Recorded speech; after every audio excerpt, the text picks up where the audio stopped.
Good morning, I'm Nivareti Manu, and this is your morning news fix for Thursday, 14th of August. In this update, no love lost between David Seymour and Chris Hipkins over the fallout from the scrapping of the second part of the Royal Commission of Inquiry into COVID. Labour leader Hipkins and former ministers Dame Jacinda Ardern, Grant Robertson and Aisha Verrill declined to appear at next week's public hearings.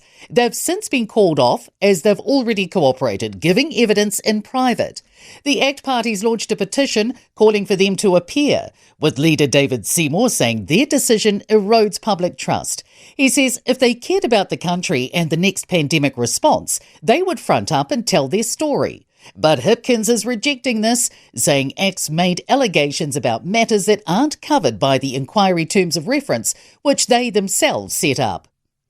Unionised secondary school teachers are holding firm, claiming the government's pay offer doesn't meet their needs. They're striking across the country on Wednesday, rejecting a 3% pay increase over 3 years. Public Service Minister Judith Collins has called the move a publicity stunt, claiming the PPTA hasn't put the offer to its members.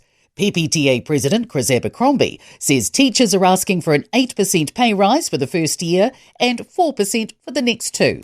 We believe is what we need to meet the needs. We know we have an increasing shortage of teachers. We have an increasingly complex work environment.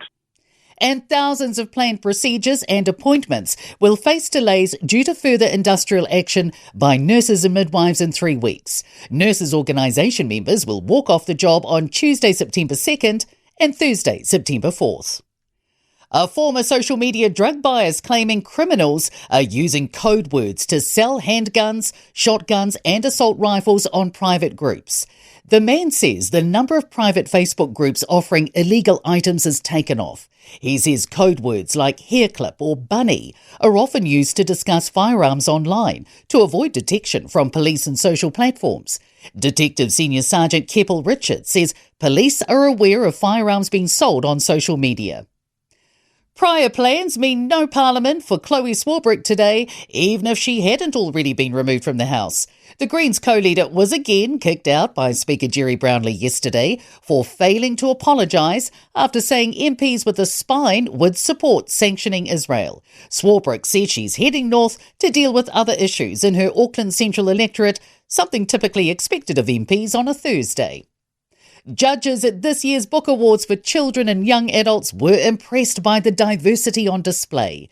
The awards ceremony took place in Wellington last night, with Ross Kalman's book, The Treaty of Waitangi, winning the Margaret Mahi Book of the Year award.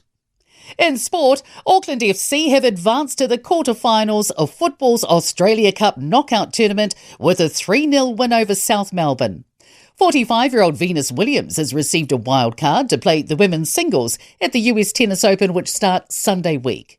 The Highlanders have added 35-year-old All Blacks prop Angus Ta'avao to their ranks for the next Super Rugby season. Cricket Australia Chief Executive Todd Greenberg has predicted some nations will go bankrupt if they continue to play tests. I'm Nivareti Manu. That's your latest news fix. We'll be back with the next update at midday from the Newstalk ZB newsroom.